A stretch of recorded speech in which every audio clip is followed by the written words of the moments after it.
people? Hello words and hello Philippines.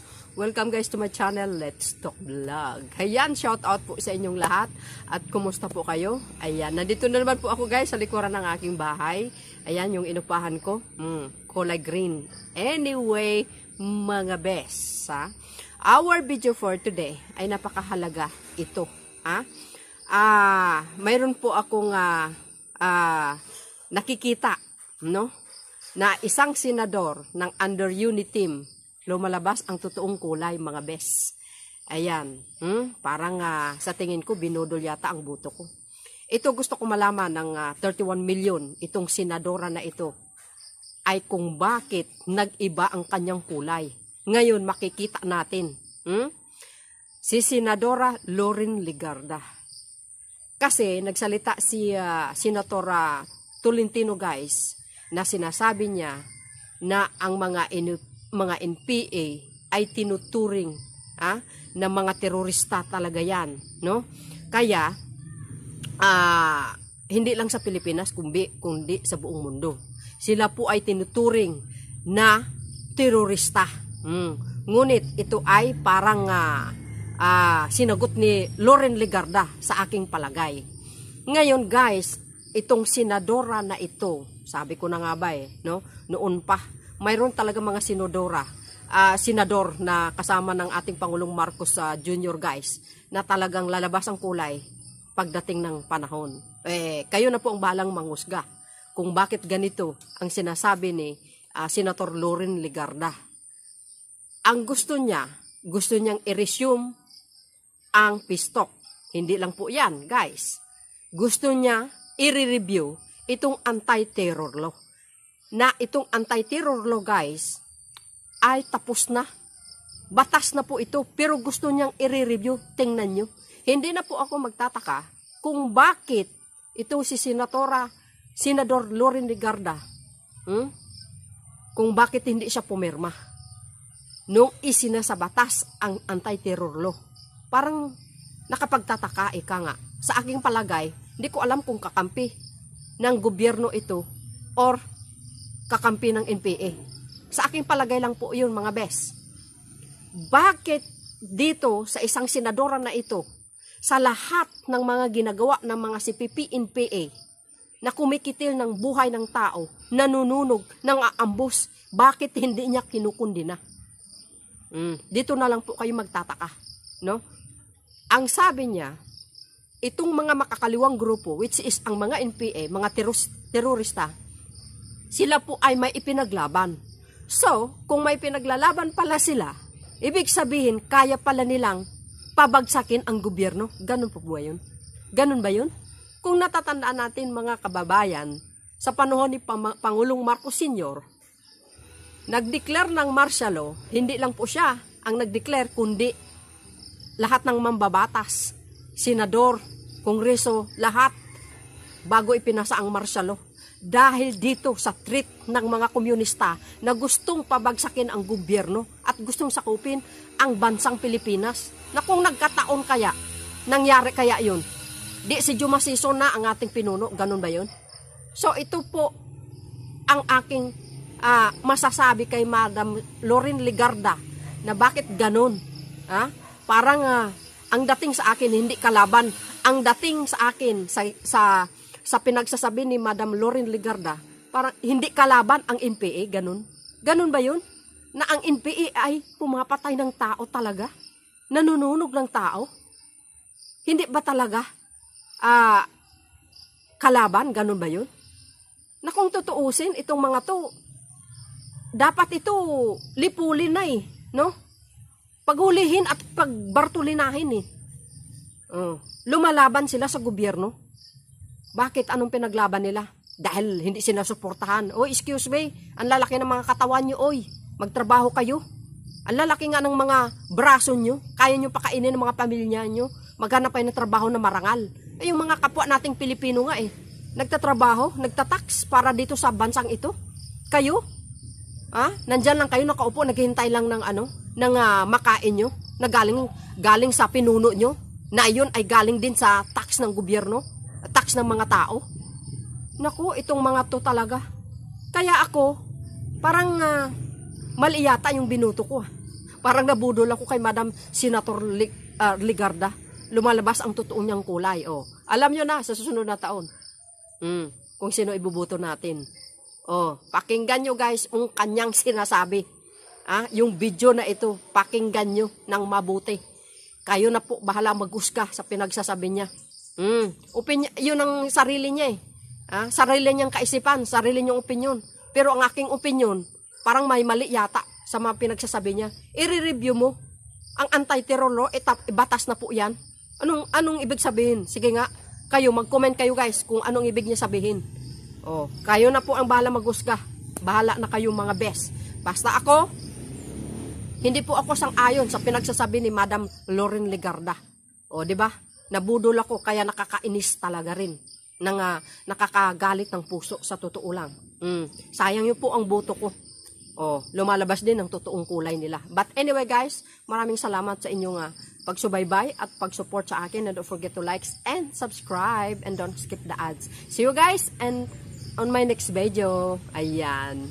Bye, bye, bye. Babus. God bless everyone. Just for the record, Mr. President, the CPP NPA has been declared as a terrorist organization by the European Union, the United States, the United Kingdom, Australia, Canada, and New Zealand, and a number of other countries, Mr. President. This representation, Mr. President, would have wanted to not just interpolate, but to be more enlightened on this issue, but it will take so much time. I simply want to state, Mr. President, that believing in an ideology which may be different from the majority, in layman's terms, believing in policies and philosophies which may be left of center, so to speak, does not make anyone subversive. In fact, in 1992, it was former President Fidel V. Ramos who repealed the anti-subversion law. Having said that, Mr. President, I have pushed for the resumption of peace talks. We know that the comprehensive agreement on socio-economic reforms is on the agenda, and this was a legacy of former President Ramos, and I hope that the peace talks can be revived, can ensue, so that the common goal of leaders of our country, whether we are elected in the Senate or even working with a grassroots organization deemed subversive or left by government but not really proven, can work together towards more equity, peace, and authentic, real reforms in the countryside. I will never judge Chair Popoy de Vera, just as I will never judge his sister. I do not know the issue, and I do not know her personally. All I can say is that having celebrated National Heroes Day yesterday, there are many heroes in our midst whom we see and who we do not see or know. Even heroes who may be associated with the CPP. I declare that I have worked with the National Democratic Front, and I am not ashamed of it. I have worked with them, not for them, in my role as a journalist, along with then Minority Leader Aquilino Pimentel. As a young senator, I have worked for the release of captives, both in the police and the military establishment, from the mountains of Davao to the jungles and mountains of Sorsogon in Bicol and in Lianga, Surigao Sur. I have agreed with them on many subject matters close to our heart, and I'm certain that our brilliant lawyer from Cavite will agree that all the elements, the four aspects of CASER must be pushed. Having said that, Mr. President, I would like the anti-terror law to be reviewed. I recall, and I hope my vote was was recorded correctly when I was in the House of Representatives at the height of the pandemic, because I did not vote in its favor. And I do not recall what law or what pronouncement of government has declared the Communist Party of the Philippines or similar organizations, movements, beliefs, associations could be declared as what? Enemies of the state? It's so difficult to identify that. When if we see and study what they actually believe and want, it is social justice. It is really uplifting our people from poverty for decades without bearing arms, of course. And the disposition of forces is part of the four elements of Kaser. I am in the military establishment. I studied GSC and NDCP. I proudly belong to the AFP Reserve Corps, being a full colonel. I fully respect and associate myself with some of the views and the concerns of the good senator. However, I also would not pass judgment and label, perhaps, certain organizations whose beliefs may be different from the general majority. But when we look at it, we bear similar objectives, vision, dreams for our people. I say that not in contrary to my good friend Senator Tolentino's manifestation today, or those who wish to associate with them.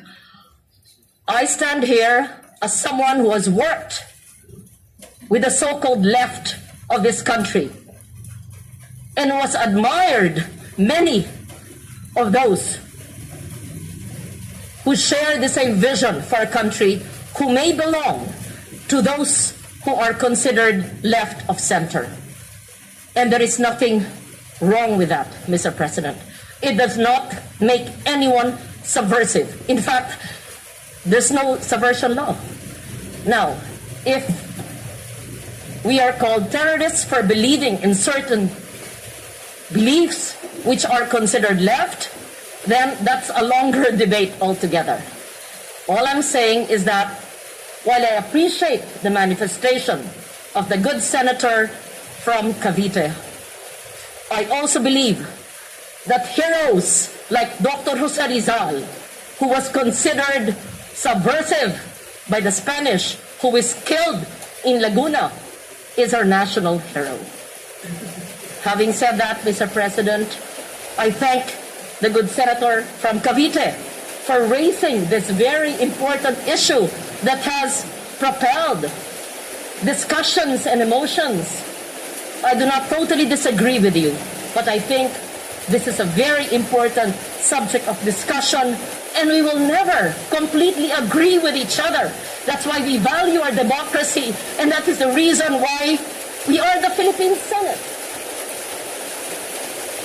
I will leave it at that, Mr. President. Ang gusto ko lang sabihin po, maraming bayani, hindi man natin kilala, maaring nasa autonomous region of Muslim Mindanao, maaring nasa bundok, at hindi alam kung paano bibigyan ng kapayapaan ang ating bansa, pero isa lang ang ating nadikain, na matanggal na natin ang matagal na nating nararanasang kahirapan at marating na natin the long evasive peace.